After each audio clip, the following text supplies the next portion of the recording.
Thanks, Matteo, for the introduction. Hi, everyone. Today I will talk about an evaluation of models for estimating the electroencephalogram, EEG, from networks of spikin neurons. So the leaky integrated and fire network model has been widely used to simulate and describe cortical dynamics. Just briefly, it has two populations of point neurons, pyramidal cells and interneurons with recurrent connections between them. And typically there are external input, like, for example, they represent cortical input or thalamic input. Typically, the common simulation output of this model are spike times of both the inhibitory and excitatory populations, but also membrane potentials and synaptic currents. However, the problem is that point neurons reduce the morphology to a single point in a space, and with a single point in a space, we cannot generate extracellular potentials, and in turn, we cannot generate the EEG. Pablo, sorry to interrupt. Just to let you know, we're seeing your notes view, not your full screen view. If that's what you want. The full screen, or? We see your notes and your next slide. Okay, sorry. I will exit the.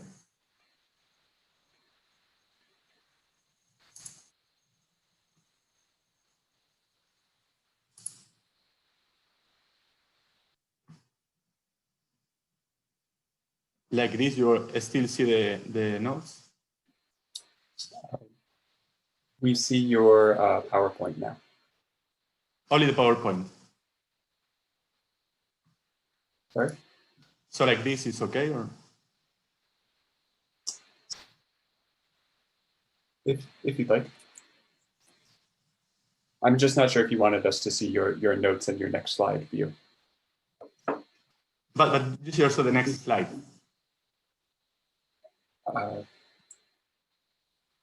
Yes.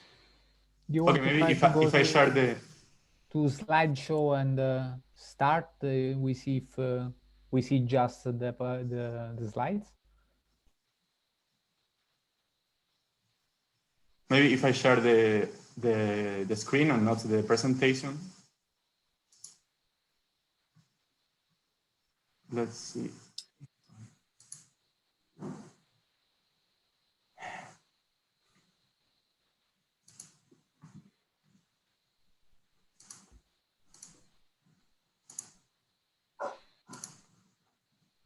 So if I share the screen and now I do like this.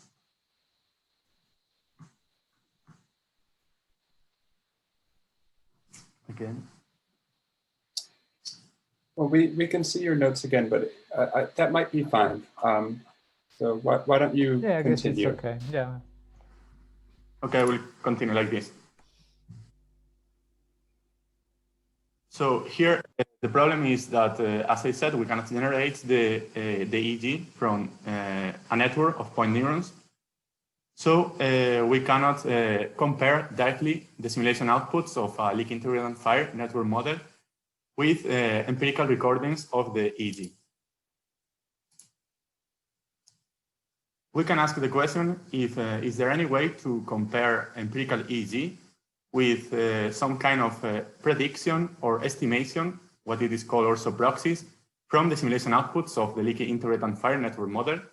And the answer is yes, we can use the hybrid modeling approach introduced by Hagen in 2016. And briefly, what we do is that we simulate the point neuron network. We collect the spiking activity from all the neurons in both the inhibitory and the excitatory populations. And then in parallel, we create a network of multicompartment neurons with realistic three-dimensional morphologies. We assign a one-to-one mapping between point neurons and multicompartment neurons. And then we inject the spikes generated by the point neuron network as presynaptic activity into the multicompartment neurons. By doing this, we can recreate again the cortical dynamics of the point neuron network, but now with the multicompartment neurons, we can simulate a realistic EEG that we will call the ground truth EEG. And with this EEG, we can compare predictions from example proxies of the point neuron network. Like, for example, the firing rate, AMPA and GABA currents, the membrane potential, or some type of linear combinations between these variables. What we did in this work was to evaluate the accuracy of these proxies in estimating the EEG across different network states of the leak integrated and fire network model. These network states capture some of the main properties of cortical neurons in terms of individual spiking and also in terms of oscillatory activity of the network. And briefly, I will go to one of the main results of our work, and that is the total accuracy of the proxies in estimating the EEG. And the total accuracy is calculated as the amount of the variance of the EEG that is captured by every proxy.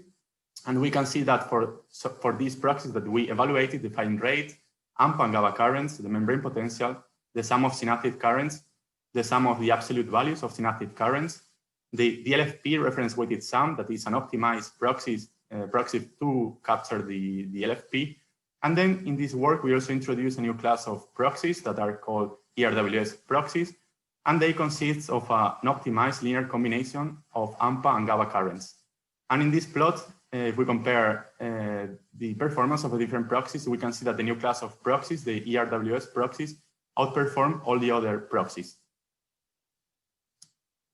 We also validate our proxies for different configurations of the multicompartment neurons, like for example, as illustrated in this figure, for different morphologies of the pyramidal cells, but also in a different set of experiments, we also tried to change the distribution of synaptic currents on pyramidal cells, and in a different set of simulations, we also changed the position of the EEG electrode over the head model. So just to sum up, it's important to interpret the EEGs in terms of the underlying neural mechanisms, so we can compare empirical EEG with predictions from in silico models. We've shown that it's possible to approximate the EEG by using the simulation outputs from the leak integrated and file network models. And in this work, we propose an optimized linear combination of AMPA and GABA currents, the ERWS proxies, as the most accurate estimates of the EEG over a wide range of simulation setups. So thank you very much for your attention, and let me also thank my supervisors, Stefano Panzeri and Tommaso Felin at the Istituto Italiano of Tecnologia, and also our collaborators in Norway, Gaute Eineboll and Torbjørn Næss from the Norwegian University of Life Sciences. And also let me say before finishing that this work was developed between the Neural Computation Lab and the Optical Approaches for Brain Function Lab, and also this project was funded by the Marie Curie Action. So thank you very much. Thanks, Pablo. Let's start with questions. I would like to start. So do you have an upper limit in terms of how many neurons you can simulate as a population? Yes, there is an upper limit, and that limit, like in these simulations, we use 5,000 neurons that represent roughly a cortical column. And I would say that already the computational load is high. Actually, we had to use servers. We run in parallel up to 60 threads or up to 60 MPA processes. And to simulate, for example, let's say, just to give you some rough example of the computational load, to simulate just 10 seconds with a time step of 0.1 millisecond. For the point-neuron network, we needed like 15 or 20 minutes. For the multicompartment neurons, what we did is to simulate every neuron individually because they are not connected between them. And that will take also about between 30 and 45 minutes. So the upper limit is in terms of just the computational load. And do you think, just to follow up, that with larger computational resources, you would be able to simulate kind of a larger area to see, for example, what happens if you have 2 electrodes instead of 1? So you simulate these kind of scenarios where you would want to disentangle the real neuronal responses?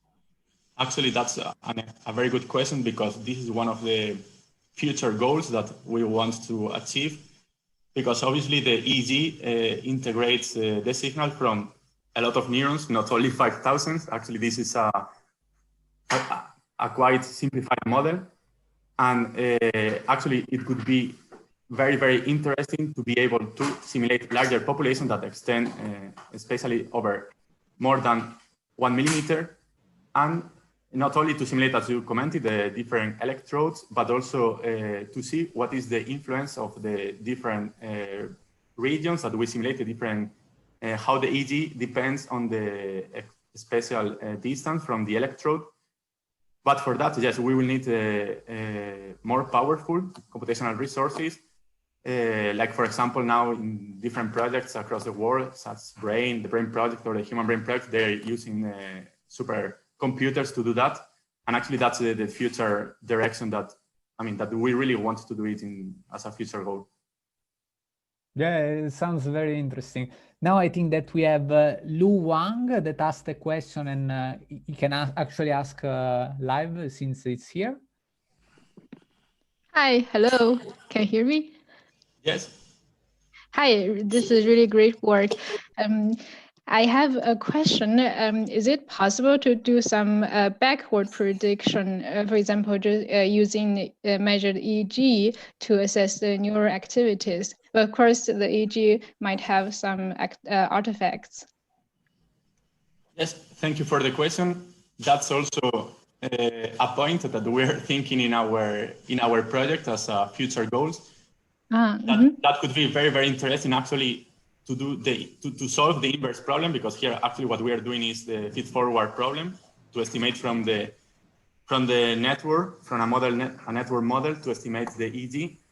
But actually what would be very, very interesting is to estimate from the EEG some type of network parameters that produce the EEG. Like, for example, it could be very interesting if you record empirically the EEG to estimate what are the ratio between fine rates of excitatory and inhibitory neurons, because we know that this ratio, for example, is altered in some brain diseases like autism. So that could be very interesting, or to be able to record also, to estimate other type of different network parameters.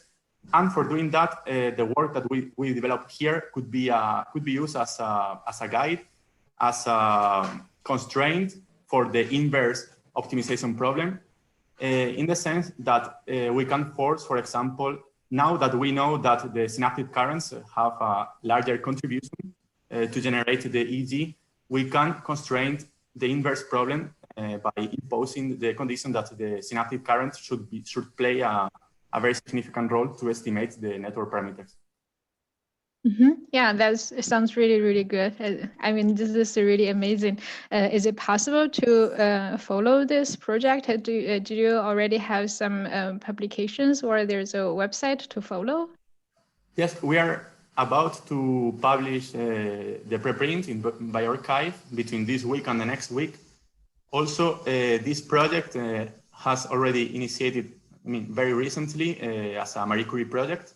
So I'm going to publish that in a web page. I can actually later I can post that in the chat, no, right? Post a link. Yeah, sure. For the project website. So yes, if you are interested, I think it could be very nice. Yeah, that's awesome. Thank you. Thank you. And then we have a last question before moving on from Duan Lu. What is your intuition about how the excitation-inhibition balance is reflected in EEG signals? Actually, she's here. Sorry, Diane. Yeah, no problem. Yes. Thank you for the question. Well, I would say that also we carried out a similar project in that direction. That is, we did the modeling, in silico modeling. We also recorded fMRI during resting state, and also we did experiments in mice. And the goal of this project was to see how this ratio between excitation and inhibition could affect these brain signals, in this case fMRI, but it could be applied also for the EEG. And actually what we observed is that in the frequency domain, this alteration of the excitation-inhibition ratio in the network could produce a change in the slope of the power spectrum.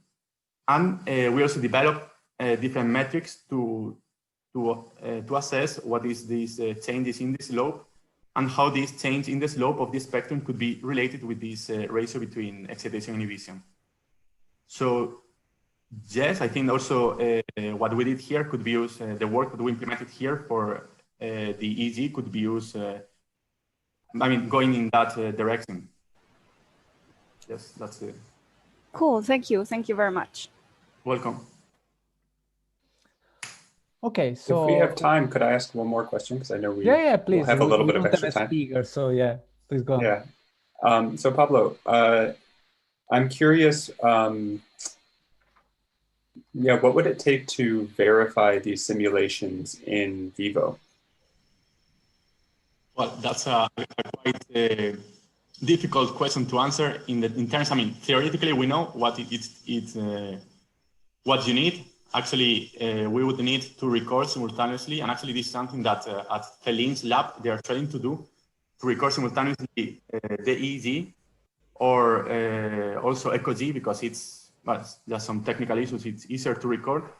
And in parallel with some kind of intracortical activity. That could be, like, for example, firing rates, spikes, or LFP, or and this is an ongoing project that we want to do. But actually, there are kind of difficulties. Well, in terms that here theoretically it's easier to simulate the intracortical activity and the EEG and to find this correspondence. But when you record EEG, you have the influence from a larger area, a larger extension. So it's possible that some factors that we cannot control in the experiment are affecting the EEG. So there is no quick, let's say, a direct correlation between the intracortical activity and the EEG that we want to record. But I think answering your question, yes, theoretically, the framework is easier to do the setup, is to record simultaneously EEG and some kind of intracortical activity. In practice, we're finding some difficulties to really develop this idea.